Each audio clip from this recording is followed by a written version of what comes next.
Vamos a hacer hoy la introducción a esta nueva serie sobre este libro y vamos a considerar simplemente los primeros versículos, los 3 primeros versículos y tratar fundamentalmente cómo acercarnos a esta carta. En Apocalipsis, capítulo 1, vamos a leer los versículos que van del 1 hasta el 3. Dice así la palabra de Dios. La revelación de Jesucristo que Dios le dio, para manifestar a sus siervos las cosas que deben suceder pronto, y la declaró enviándola por medio de su ángel a su siervo Juan, que ha dado testimonio de la palabra de Dios y del testimonio de Jesucristo, y de todas las cosas que ha visto. Bienaventurado el que lee y los que oyen las palabras de esta profecía, y guardan las cosas en ella escritas, porque el tiempo está cerca. Vamos a pedirle al Señor que podamos recibir este mensaje, este testimonio y esta palabra de Dios por medio de Cristo Jesús. Señor, venimos ante ti necesitados, hambrientos, sedientos, Señor, de esa palabra de vida. La única palabra que no nos falla en este mundo, la única palabra que nos llena, la única que nos satisface, Señor. Y venimos sabiendo que esta palabra no es solamente papel y tinta, sino que es el espíritu de vida el que se comunica por medio de ella. Por eso creemos, Señor, que no estamos solamente ante esta escritura, sino que tu Espíritu Santo es el que nos habla, iluminando, Señor, estas palabras. Ayúdanos a ser no solamente oidores, sino como esta bienaventuranza dice, guardadores de esta palabra. Que la podamos, Señor, atesorar, mantener en nuestros corazones, que esta semana volvamos a esta palabra una y otra vez y pensemos en el centro de ella, en lo que es su mensaje, en Cristo Jesús. Revélanos a Él, ilumina, Señor, la faz de tu Hijo amado, el Señor Jesucristo, por esta tu bendita palabra.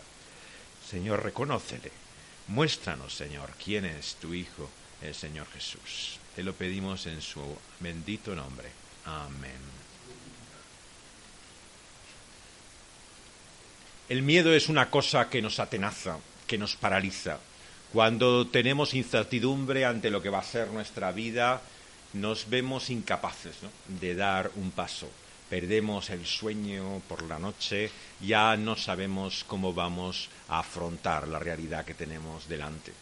Y es importante entender, y así vamos a vindicar en la serie de este libro, de estas exposiciones que vamos a hacer sobre Apocalipsis, que el mensaje que Dios nos da, la carta que recibimos de Dios por Cristo Jesús para nosotros hoy, es una palabra de confianza. Queridos amigos y hermanos, Apocalipsis ha sido usado para comunicar terror, temor, miedo. Durante siglos ha sido un libro al cual los cristianos no se atrevían ni a acercar. Y qué triste, cuando el gran mensaje, el anuncio de esta carta del apóstol que nos trae aquí Cristo Jesús, la palabra de Dios mismo, nos dice no temáis. Lo que Jesús nos decía una y otra vez cuando estuvo entre nosotros en este mundo, no temáis. Todo el mensaje que vamos a considerar de este libro es un anuncio de confianza. Por lo tanto, mi ruego al Señor es que Él despeje, quite de nosotros todo temor e inseguridad a causa de tantas circunstancias, la condición en la cual nos encontramos, nuestra situación, que muchas veces nos deja atemorizados. Y el mensaje de este libro es bien sencillo. Es terrible que tantas veces se haya hecho tan complicado, tan difícil realmente de entender y de poder encontrar luz en él, cuando el mensaje es bien claro. Cristo Jesús. No hay otro anuncio, no hay otra palabra de Dios que la que nos trae la persona de Cristo Jesús. Y Cristo Jesús como Rey, como Señor, como soberano por toda la eternidad. Vamos a considerar a partir de hoy esta carta que el Señor nos manda a nosotros también hoy. Porque como nos dice aquí la introducción mismo, es la revelación de Jesucristo. Apocalipsis significa eso, revelación. Y hoy en día conectamos Apocalipsis con otra cosa. Cuando hablamos del Apocalipsis, ¿de qué hablamos? Del final, la destrucción, conmoción, la hecatombe, ¿no? Se habla de algo apocalíptico, ¿no? Como algo que parece que va a la ruina, ¿no? A la destrucción. Pero este no es el sentido realmente de la palabra Apocalipsis. Por eso hacen bien algunas Biblias en incluso traducir el título de este libro como Revelación. Porque es esto de lo que se trata. No es un libro sobre el fin del mundo. El primer punto y la primera observación que tenemos que hacer sobre Apocalipsis es que el tema de esta carta de Dios para nosotros no es prepararnos simplemente para el final de las cosas. Esto ha sido la manera en la cual hemos sido robados del mensaje de Apocalipsis para el presente. Y esto es una tragedia. Que los cristianos hoy no podamos venir a este libro si no es como un inmenso puzzle, ¿no? Que uno tuviera que reconstruir para saber qué es lo que el futuro nos dice. Entonces lo que esperamos es considerar con sencillez, con claridad, qué es lo que Apocalipsis nos dice acerca de Cristo Jesús. Él es el gran tema de este libro. ¿Y sabéis cuál es el título? El nombre que tiene Jesús en este libro no es en primer lugar el de Rey o el de Soberano, es el Cordero. Es el libro, si podríamos titular, el mensaje de Apocalipsis es el triunfo del Cordero. El triunfo del Cordero, su victoria, es el anuncio de esta carta. Y esto es paradójico, porque el Cordero sabemos que es un animal que no se caracteriza precisamente por su poder. Es un animal manso, un animal fácilmente vulnerable y representa, como sabemos, la ofrenda de un sacrificio, el que Cristo Jesús mismo hizo por nuestros pecados. Por lo tanto, nos recuerda la cruz de Cristo. Y como todo libro de la Biblia, nos habla de Cristo, pero de Cristo crucificado.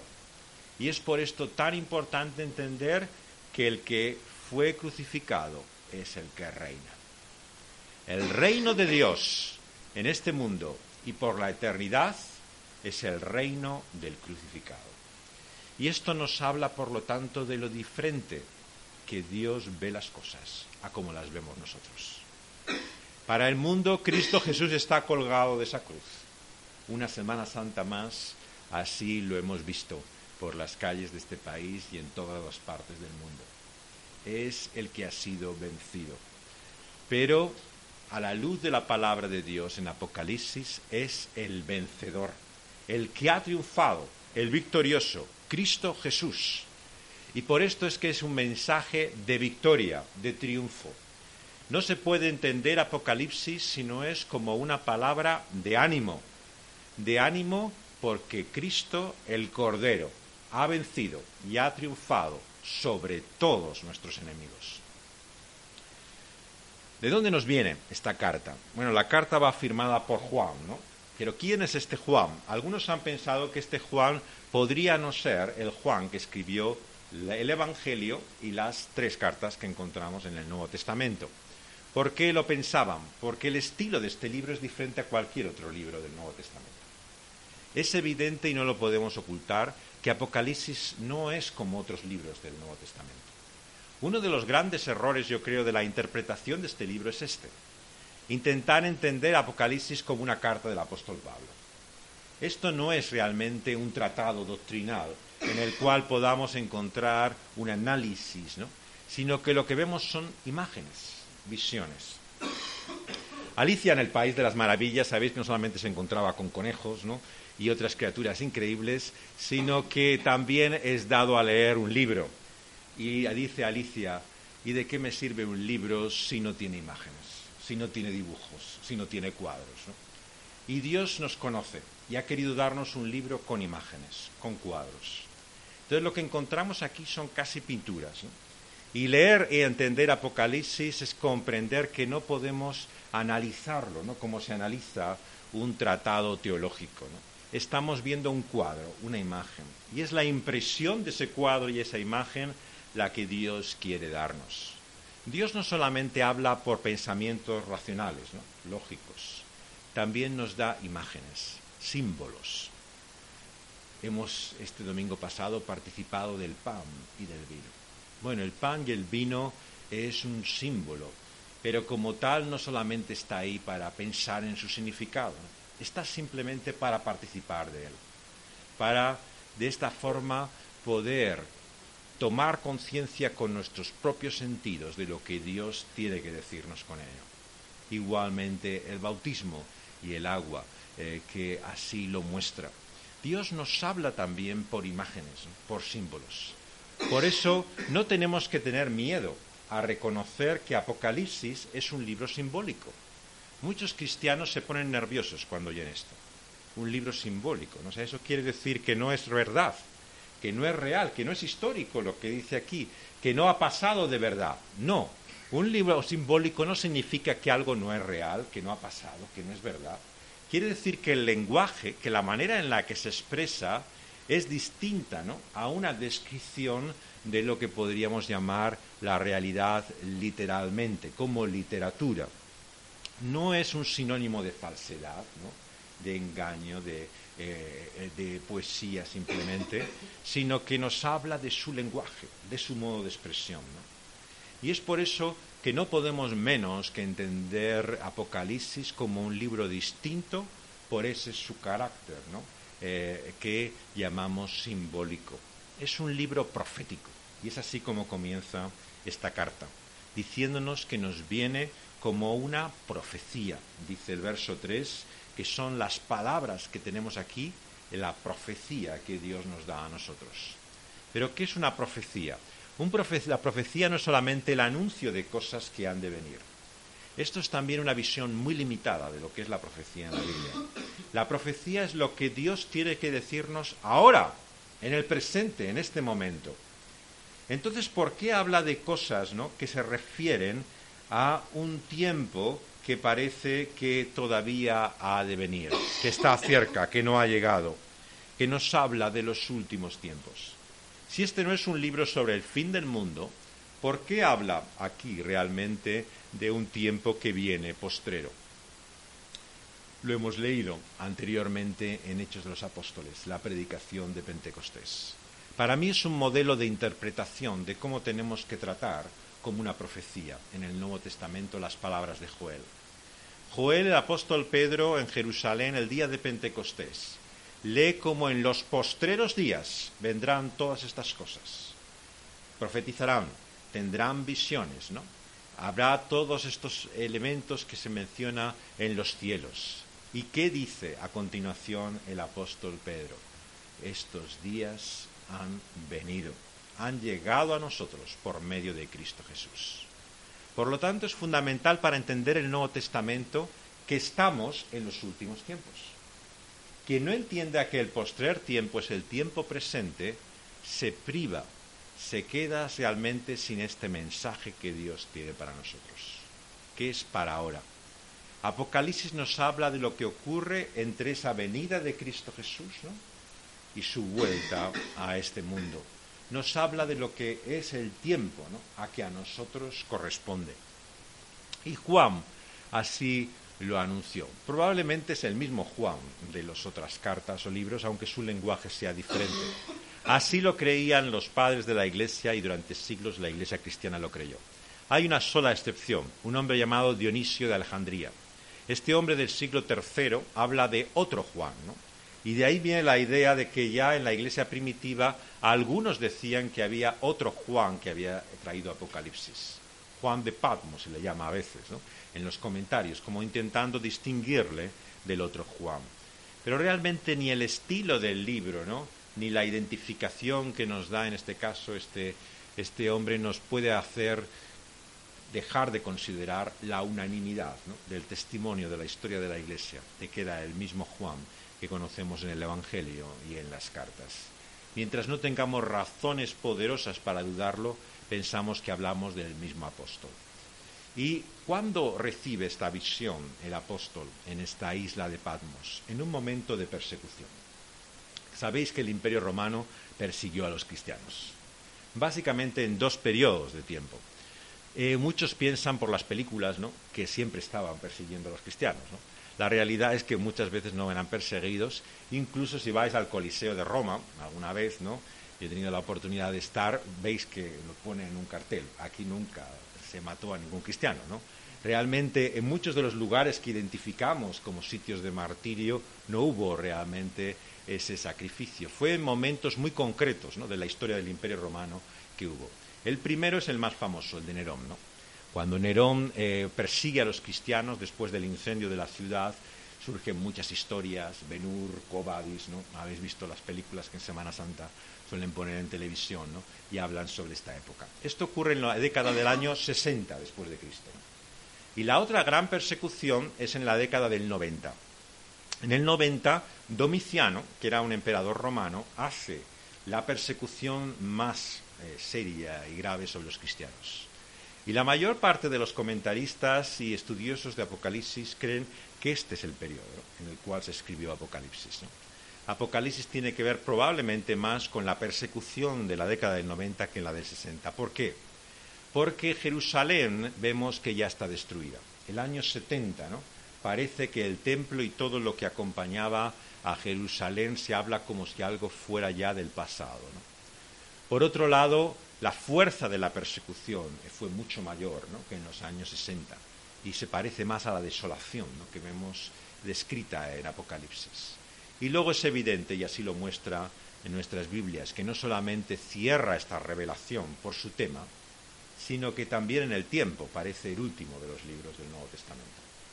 Ha habido algunos estudiosos críticos de la Biblia, ¿no?, que lo han fechado incluso a comienzos del siglo siguiente, ¿no? No puede ser tan tardío, ¿no? Será probablemente de la década del 90. Pero es el último libro de la Biblia, ¿no? Es el final de la revelación de Dios, ¿no? Entonces, lo importante para entender Apocalipsis es, como hemos dicho, el mensaje central de Cristo Jesús, ¿no? Pero también, y esto quiero tratar hoy, es la estructura. Bueno, hablar de la estructura de los libros en la mayor parte de los casos es un poco superfluo. Generalmente cuando hacemos una serie sobre una carta no suelo dedicar una sesión a ver cuál es la estructura del libro, porque muchas veces no ayuda tampoco a entender, a comprenderlo. Pero en el caso de Apocalipsis es clave, y lo voy a explicar muy brevemente, y sobre esto quiero centrarme hoy, ¿no?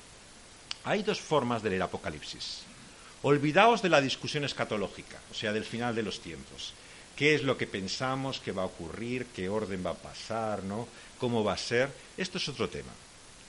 Los que quieren dividir la interpretación de Apocalipsis según el milenio, entonces, ¿no?, están desencaminados. O sea, la principal diferencia y división de lectura de Apocalipsis no tiene que ver con cómo entendemos el milenio, sino qué manera tenemos que entender, que es el tiempo, ¿no?, la historia que aquí se encuentra. Y hay solamente dos formas, os voy a proponer, de leer Apocalipsis. Y yo voy a optar claramente por la segunda. La primera es una forma cronológica, o sea, en el orden del tiempo. Muchos cristianos leen Apocalipsis como si esto fuera el acontecimiento una y otra vez de lo que va a ocurrir en ese orden, ¿no?, hasta el final de los tiempos. Es lineal, se ha dicho a veces también, esta interpretación de la Biblia. Yo creo que es una interpretación equivocada, y lo voy a mostrar por la estructura que tiene el libro, ¿no? Una estructura que tiene un nombre peculiar, y espero que podáis entender lo que significa, que es paralelismo. Paralelismo es una manera muy habitual en la literatura judía, ¿no?, hebrea, de escribir, ¿no? Lo encontráis en muchos casos del Antiguo Testamento, el paralelismo. Por ejemplo, en Proverbios, ¿no?, leéis una frase y veis la primera frase y luego intentáis ver qué significa la segunda, ¿no? Y os preguntáis, ¿qué relación tiene, ¿no?, la primera o la segunda, ¿no? Y muchas veces no es una contraposición, ¿no?, de lo primero con lo segundo, o una consecuencia de lo segundo, sino que es algo paralelo, lo segundo de lo primero. Ocurre igual en los salmos. Si viéramos muchos salmos también es el modelo más típico de paralelismo hebreo, ¿no? Aparece un verso, ¿no?, y luego se dice lo mismo en otras palabras, pero es realmente la misma idea. Es la forma particular que tiene el judío, ¿no?, el hebreo, de escribir, ¿no?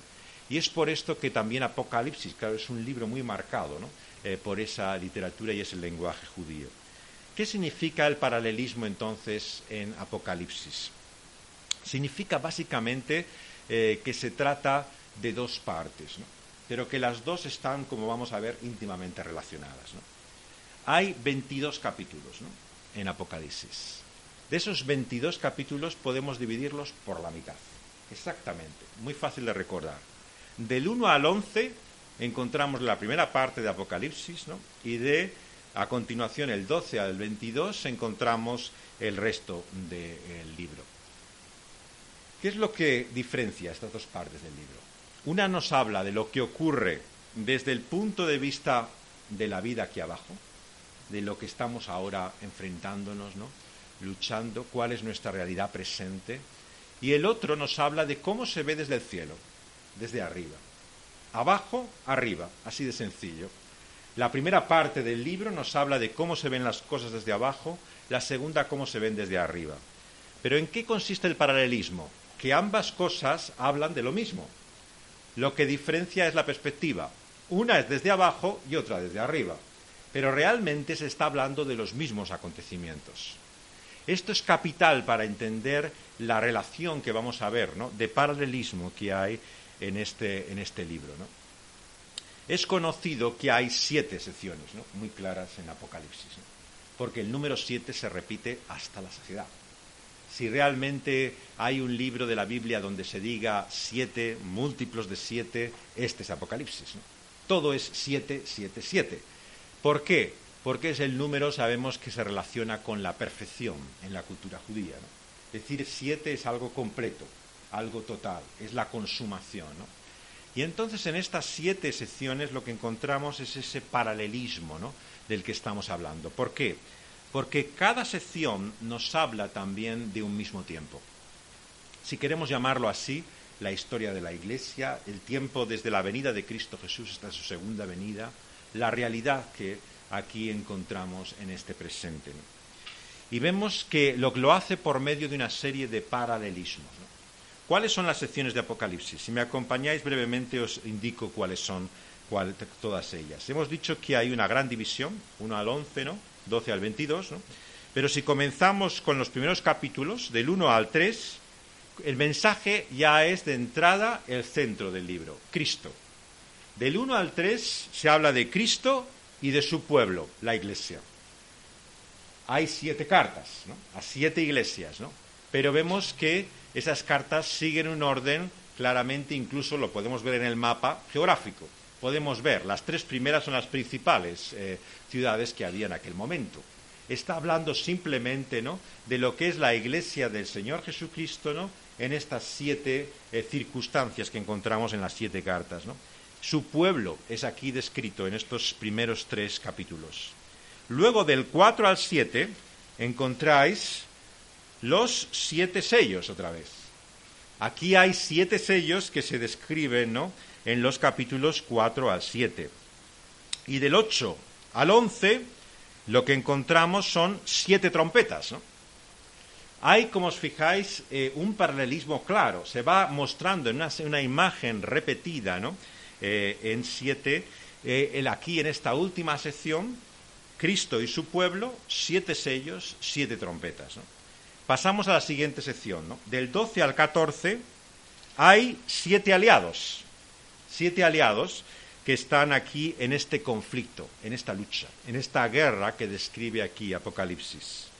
Del 12 al 14 hay 7 aliados. Y del 15 al 16 están las 7 copas de la ira de Dios.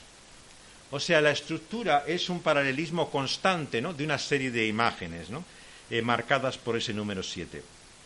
Luego vemos que aparece del 17 al 19, después de las 7 copas, del 17 al 19, aparece la caída de Babilonia, la caída de la ciudad, ¿no?, que se enfrenta a la ciudad de Dios, ¿no? La caída de Babilonia está del 17 al 19.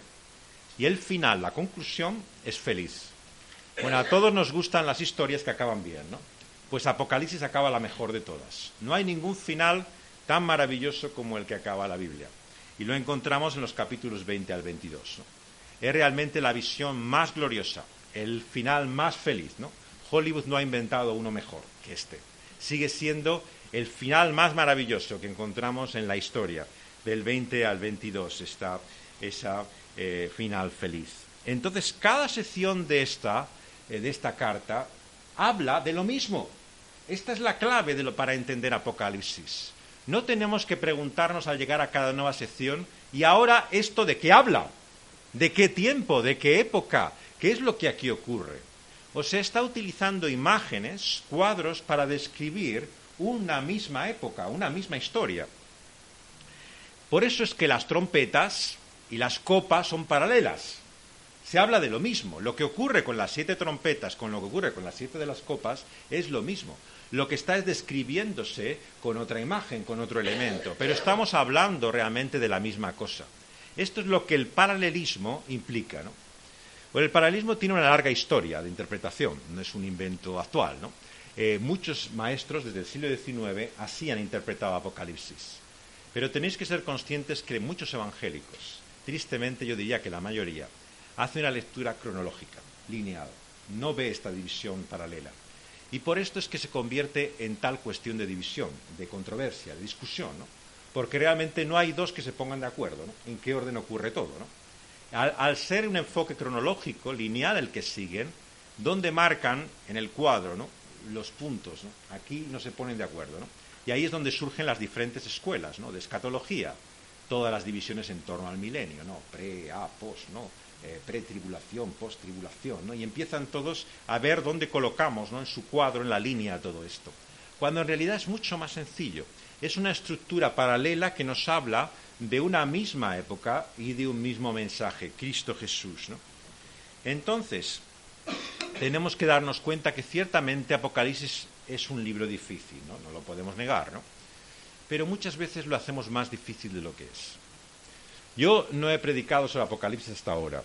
He predicado todo el Nuevo Testamento, mucho del Antiguo, y a lo largo de ya no sé cuántos años llevo ya predicando, que de 30 años, 35 años, he tenido oportunidad de exponer muchos libros de la Biblia, pero Apocalipsis no sabía cómo predicarlo. Ahora no es que esté muy seguro de que lo sepa, pero he encontrado algo más de luz, ¿no? Y ha llegado el momento de hablar de ello. Muchos grandes predicadores nunca predicaron sobre Apocalipsis. Calvino fue el más conocido, ¿no? Él predicó sobre todos los libros de la Biblia, absolutamente todos, excepto Apocalipsis. Y la razón es sencilla, no lo entendía. Y cuando no se entiende, mejor no hablar de ello, ¿no? La ignorancia es atrevida, ¿no? Y el que no sabe habla mucho, ¿no? Y por eso, cuando uno no está muy seguro realmente de lo que son las cosas, es mejor callarse. Y Apocalipsis yo creo que ahora empiezo a entender el sentido que tiene, la estructura, ¿no? Y creo que la clave, ¿no?, está en esta idea que estoy exponiendo del paralelismo, ¿no?, que lo hace un libro mucho más sencillo, ¿no?, de lo que podemos imaginar y entender. Y que está ahí, simplemente viendo la estructura literaria. Podríamos decir que si os preguntan, bueno, vosotros qué lectura, qué interpretación le daríais a la Biblia, la de literaria, lo que el libro te muestra, que es la estructura misma del libro. No se trata de tu teología impuesta a este libro, ¿no? No, yo es que yo creo esto del milenio, ¿no? Yo es que pienso en estas cosas, si son literales o simbólicas. No, no importa, si lo piensas que son literales o simbólicas. ¿Cómo está el libro estructurado? ¿De qué forma tenemos que entender el libro? Yo creo que ahí está la clave realmente. Y lo que nos dice, ¿no?, es que de esa forma, ¿no?, las 7 secciones, ¿no?, que contienen el libro, ¿no?, terminan todas con un mismo final. Lo podíamos ver, pero no quiero alargarme viendo el final de cada una de las secciones que he mostrado. Pero cada una de ellas tiene la misma conclusión. ¿Cómo acaba cada una de las secciones, ¿no? Acaba con la venida de Cristo Jesús.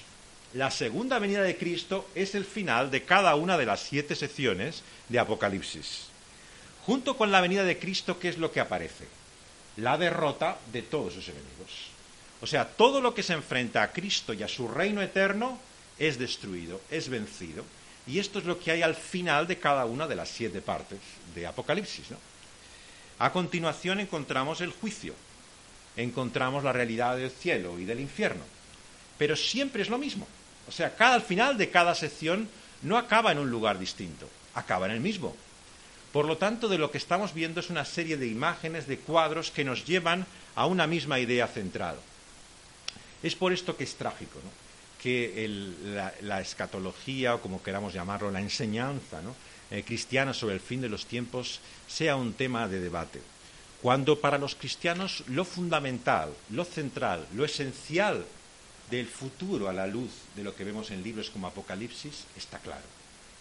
Si alguien es cristiano en el sentido en que el Nuevo Testamento nos muestra la enseñanza apostólica, habrá de entender que ese Cristo que vino, que se levantó de los muertos, ascendió a los cielos, volverá a este mundo.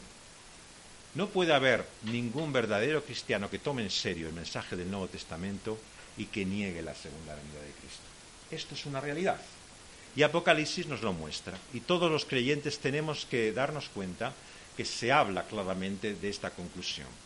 Se nos habla, y esto es lo que tristemente hemos estado privados muchas veces de ello, de la victoria del Cordero frente a todos sus enemigos.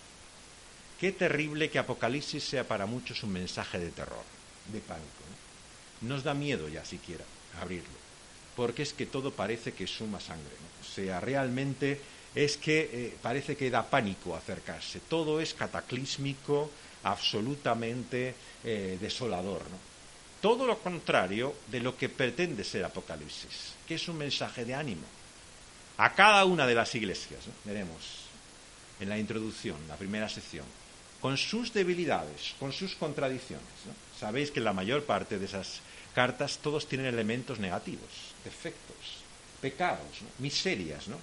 Pero como en todas las cartas del Nuevo Testamento, es una carta a los santos que están en esta ciudad, con todos sus pecados, miserias y debilidades. Y Apocalipsis no es una excepción.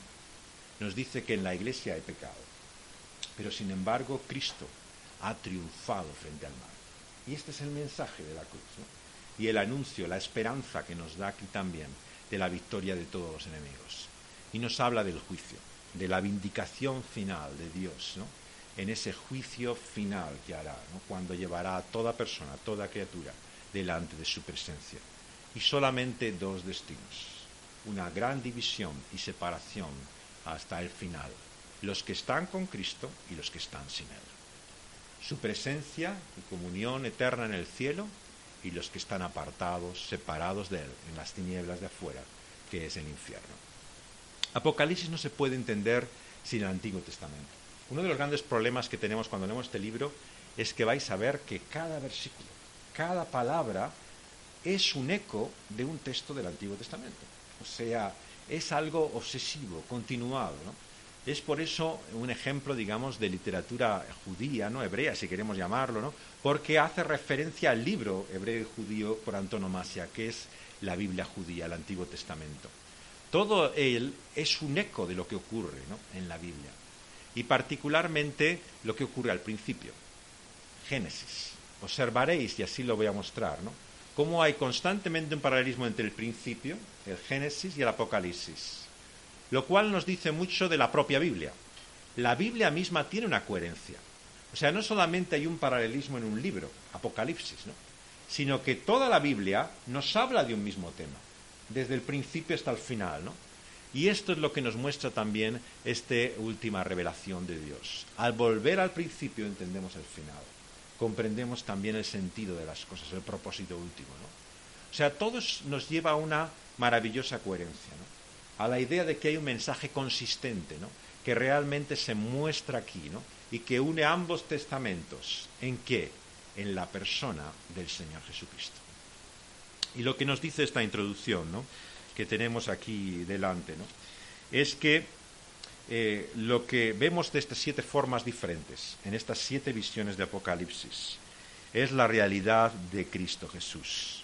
Comienza que esta es la revelación de Jesucristo, que Dios le ha dado para manifestar a sus siervos, ¿no? Estas cosas que van a suceder pronto, y las declara por medio de su ángel a este su siervo, Juan. Le da ese testimonio de la palabra de Dios y del testimonio de Jesucristo y de todas estas cosas que ha visto. Hemos recibido esta revelación, este testimonio. Y ahora la pregunta que tenemos que hacernos es ¿qué vamos a hacer con él, ¿no? Esta es la palabra de Dios, la palabra de Cristo. No hay que esperar ninguna otra más, ¿no? Hemos leído en Hebreos que Dios ha dicho su última palabra. Ha hablado muchas veces, de muchas maneras, por los profetas y en el pasado, pero ahora habla por Cristo Jesús. No necesitamos un ángel que venga en el siglo XIX a traerle a José Smith en un bosque de Estados Unidos una nueva carta de Dios. como el Libro del Mormón. ¿Por qué? Porque Cristo ya ha dado la última carta. No esperamos más cartas, ¿no?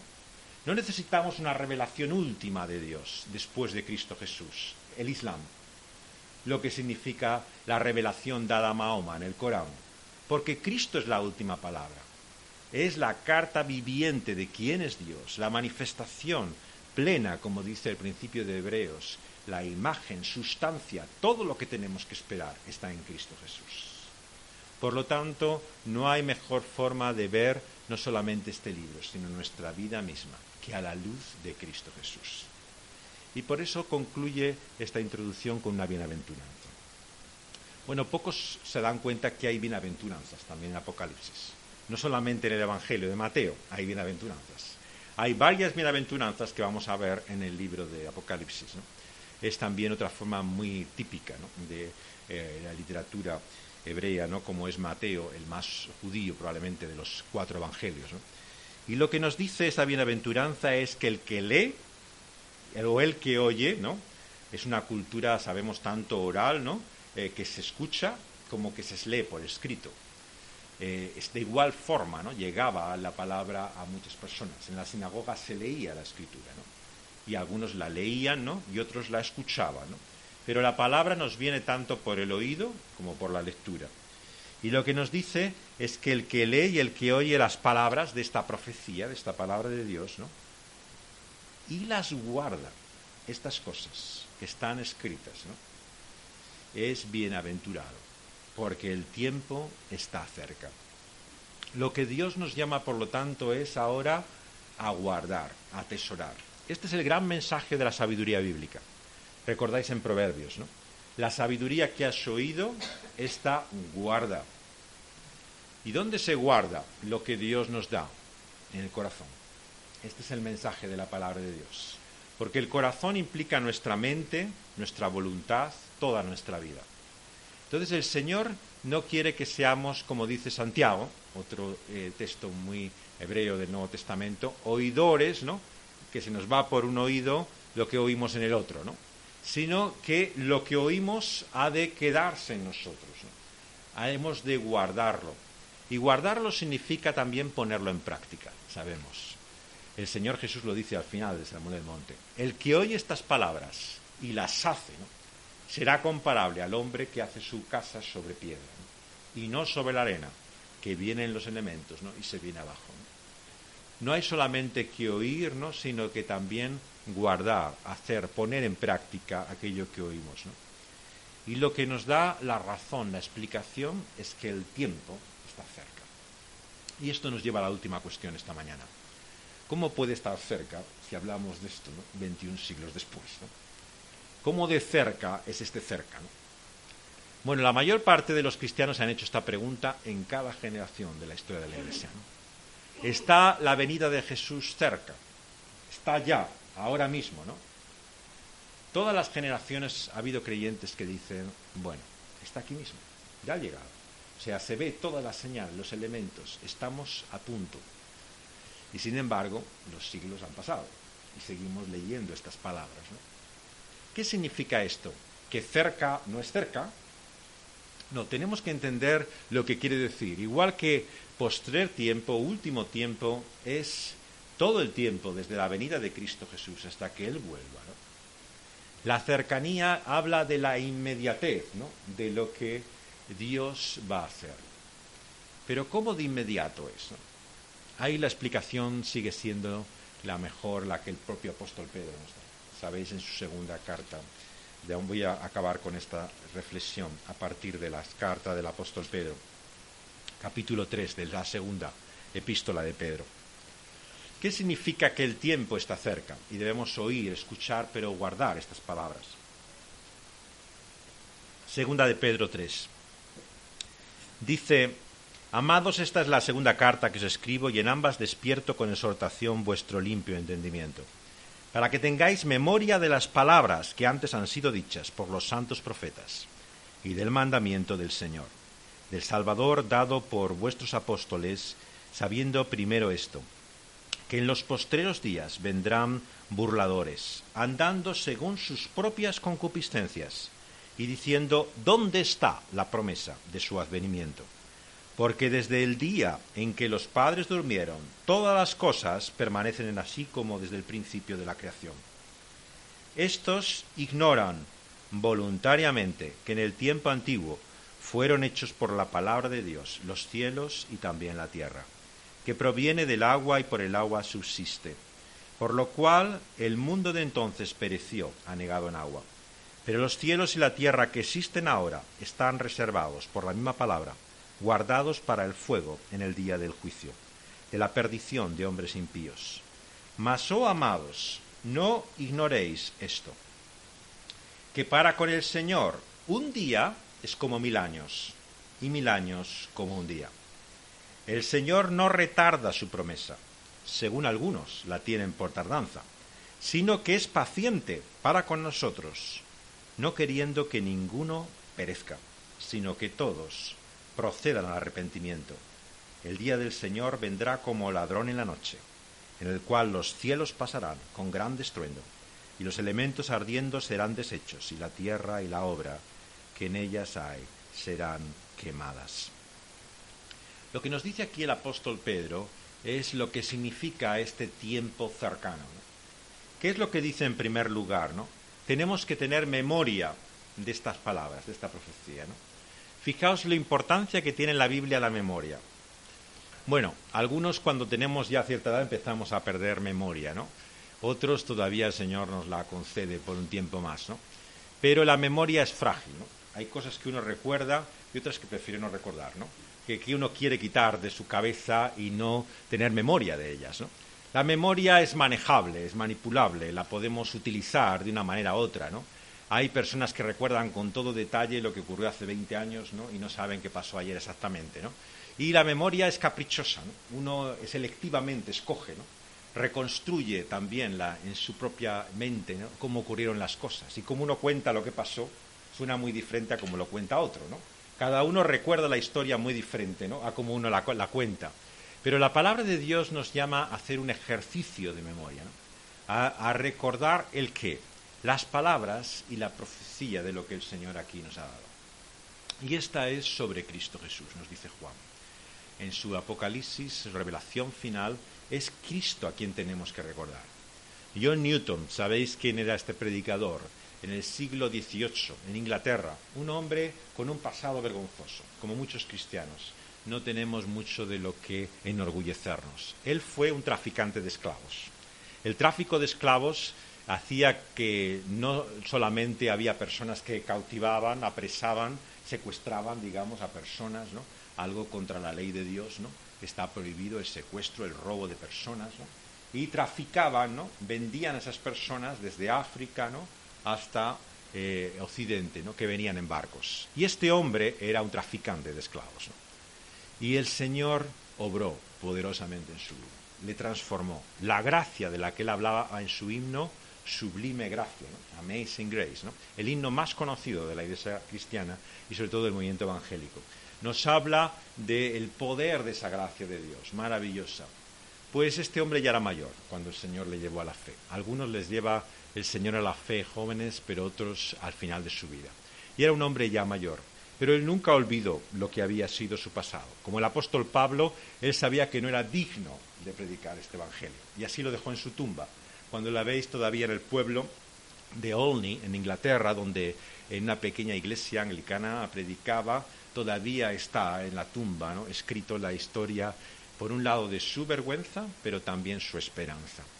Porque John Newton dijo lo siguiente, está en una de sus cartas, es lo más precioso que Newton nos ha dejado. Las cartas que escribía a creyentes, animándoles. Era un hombre que estimuló a muchas personas, incluido Wilberforce, ¿no? El hombre que trajo la libertad de los esclavos en Inglaterra, ¿no? Él fue animado por Newton a hacer esa labor, ¿no? Y en las cartas encontramos esta tremenda frase. Él empezaba ya a perder la cabeza. ¿Habéis visto la película de Amazing Grace, ¿no? Que trata sobre Wilberforce, ¿no? Hay un momento en el cual va a la iglesia, ¿no? En la cual está ya como un hombre mayor, ¿no? Va vestido casi como si fuera un pobre hombre, ¿no? Y está como fregando, limpiando el suelo, ¿no? Y el hombre ya está perdiendo la vista, ¿no? Está utilizando como un escriba que pone con su pluma lo que quiere decirle, ¿no? Y tiene estas palabras también la película, ¿no?, que viene de esta carta de Newton, ¿no? Dice, cuando pierda la cabeza, porque está ya acosado, ¿no?, se le ve atormentado, ¿no?, por los fantasmas, por la noche le visita el recuerdo de aquellos esclavos, el ruido de lo que era las sótanos, la parte de abajo del barco, ¿no?, donde estaban los esclavos apresados, ¿no?, y no puede dormir recordando todos los gritos, ¿no?, y los lamentos de aquellos. Y él dice, cuando pierde la cabeza, dice, hay dos cosas que nunca quiero olvidar: que soy un miserable pecador y que tengo un gran Salvador. Y esto yo creo que debiera ser la oración de cada uno de nosotros, ¿no?, que hasta el final, hasta el último día, hasta el postrer momento de nuestra vida, haya dos cosas que nunca olvidemos: que somos indignos, pero que Él es digno; que miserables somos, pero qué grande es nuestro Salvador. Y esta es la confianza y la fe que salva. Y aquí dice Pedro, ¿y cuándo va a ocurrir la venida del Señor Jesucristo? Está prometida. El cínico, el escéptico, el incrédulo dice siempre lo mismo, desde los días de Pedro hasta hoy. Seguís hablando de que Cristo va a volver, pero ¿cuándo viene? ¿Cuándo vuelve? Si han pasado ya 21 siglos y todavía no ha venido, ¿no? No hay nada nuevo en los argumentos de la incredulidad. No penséis que el que no cree estas palabras, el que no confía en ellas, es porque ahora sabe tanto, tiene tanto conocimiento, es tan inteligente que ¿cómo puede creer esto? No, no es porque ahora el hombre sea tan inteligente que no cree esto. No lo cree por la misma razón que no lo creían en los días de Pedro. No ha cambiado nada, sigue siendo la misma razón y explicación. Y lo que nos dice aquí el apóstol Pedro es que estas personas observan la vida. Y cada mañana que te levantas, miras por la ventana y el mundo todavía está ahí. La vida continúa.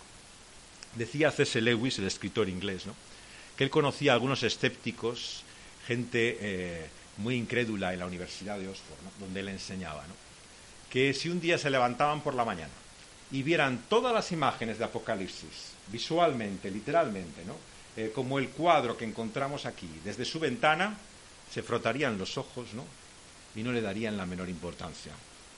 El incrédulo está tan ciego, es tan necio, que aunque viera mismo esta realidad última, la acabaría negando. Serían impresiones subjetivas, no acabaría siquiera creyendo en lo que sus ojos ven. ¿Por qué? Porque la razón de la incredulidad, como nos dice aquí Pedro, ¿no?, es, en primer lugar, una ignorancia. La ignorancia de quién es Dios. Si Dios es el Señor, nos dice el famoso versículo, ¿no?, del 8 de este capítulo, para con el Señor un día, dice, es como 1000 años, ¿no?, y 1000 años como un día.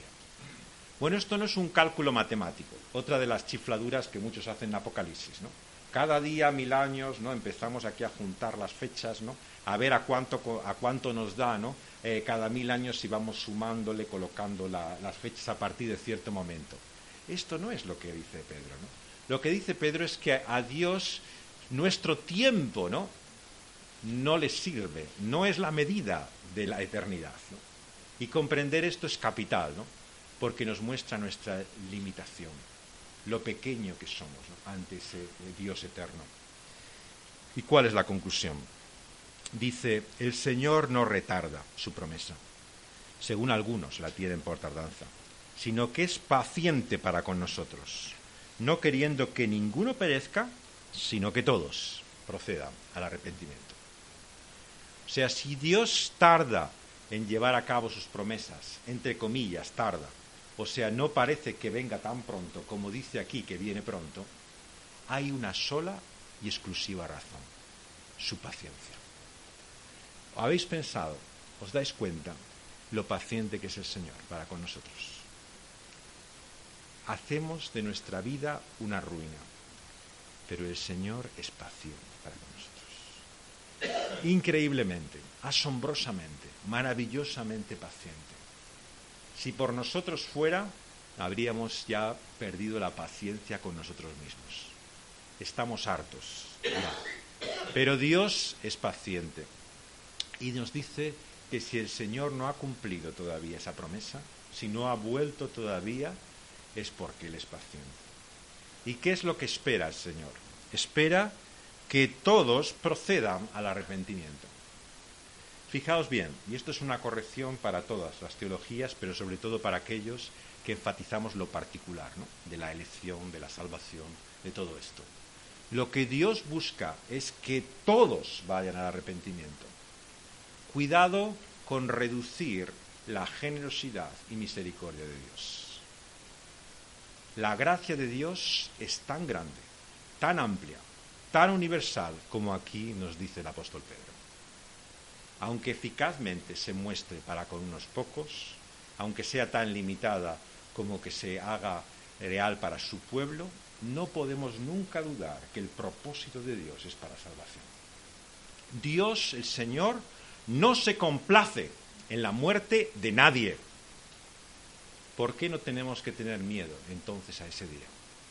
Yo no sé si habéis tenido pánico a la segunda venida de Cristo. Yo la tenía. Yo de niño, cada vez que oía de esto, me ponía nervioso porque sabía que iba a tener un problema. Me daba cuenta que si ese día, yo recuerdo que había un folleto, todavía está por aquí, ahí en algún sitio, ¿no?, que vería como un cómic, ¿no?, y te explicaba lo que iba a ocurrir ese día. Y cuando leía ese cómic veía que iba a haber una sesión de cine en pantalla grande, pero tan grande como no son los minicines de ahora, ¿no? O sea, era un cine como eran antiguamente los cines o las grandes pantallas de cine. Ocupaba, según se veía en el dibujo, montañas enteras, ¿no? Se llenaban de gente viendo la gran sesión de cine. ¿Y qué es lo que veían en la pantalla en ese día? Tu vida. Bueno, ¿y quién querría ver su vida tal y como es delante de todos? Por poca vergüenza que tengamos, ¿no?, uno dice, tierra, trágame. Yo ese día no quiero estar presente. Ese día prefiero estar ausente de esa sesión. Y por lo tanto mi pesadilla, como la de muchos, es que ese día todas las cosas ocultas se harán hecho manifiestas. Todo se hará conocer. Todo lo que de alguna manera ha quedado escondido, ese día se hará manifiesto. Toda criatura, vivos como muertos, hombres, mujeres, todo ser humano, ¿no?, será puesto delante del juicio, delante de Dios. Y eso es algo que atemoriza, que aterroriza. Pero ¿qué es lo que el Señor Jesús nos dice? Que el propósito de Dios no es que nadie muera, sino que todos se vuelvan a Él, se arrepientan, se salven. Por lo tanto, el juez, aquel que va a pedir cuenta de nosotros, es ese Dios paciente. ¿Y cómo nos muestra su amor y paciencia para con nosotros? Pues es el tema de Apocalipsis, por medio de su Hijo Jesucristo. Jesucristo es la realidad de que ese Dios, fiel a sus promesas, es un Dios de gracia. Cristo y su muerte es el juicio final sobre esta humanidad. A partir de la cruz decimos, la historia se ha acabado. Aquí ya no hay más que contar. Esto es un desastre. Todos gritaron, crucifícale. Todos le volvieron la espalda. Sus discípulos decían no conocerle. Le miraban de lejos.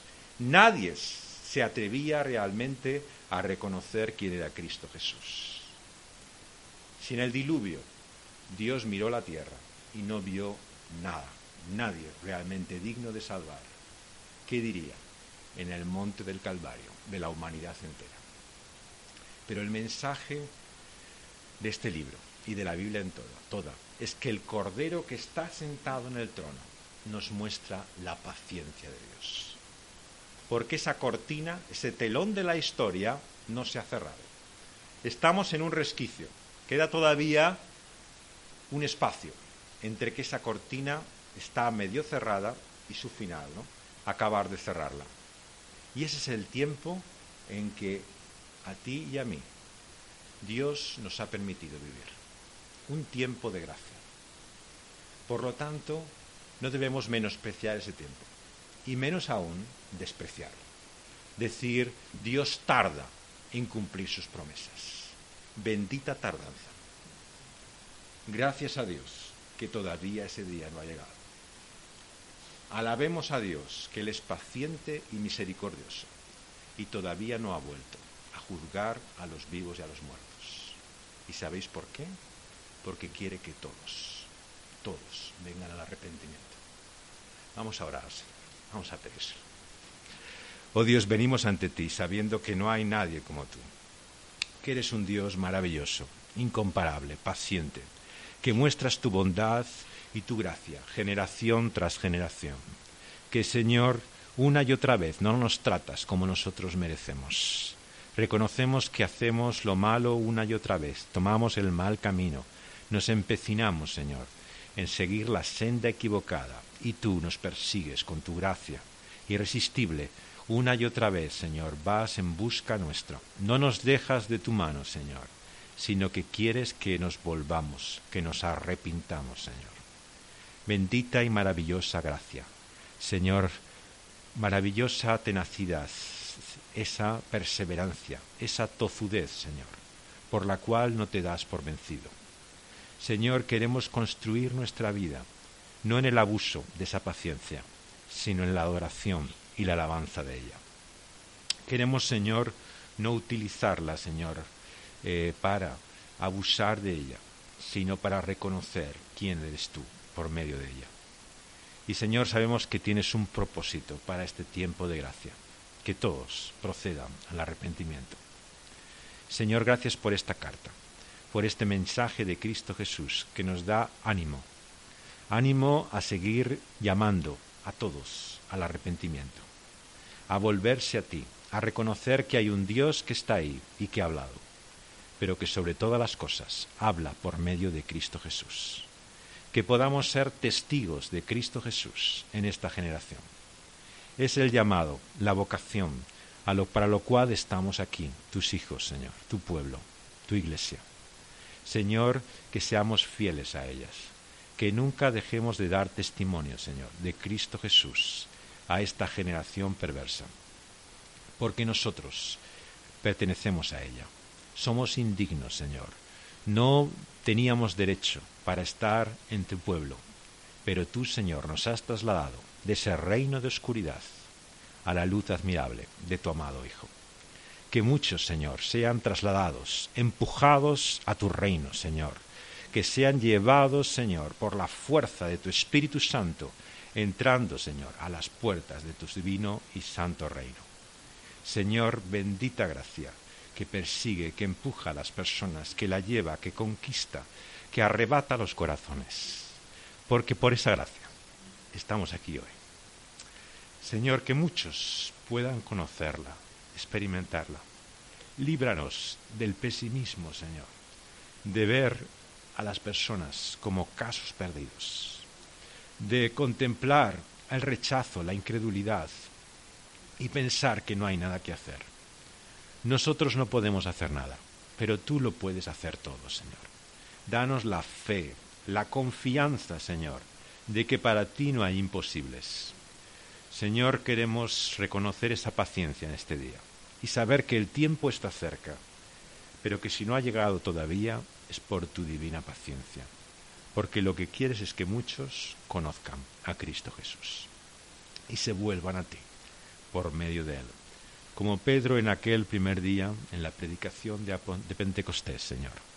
Ante ese testimonio que has dado de Cristo muerto y resucitado, nos preguntamos también, ¿qué haremos? Y el mensaje sigue siendo volvernos a ti, arrepentirnos, Señor.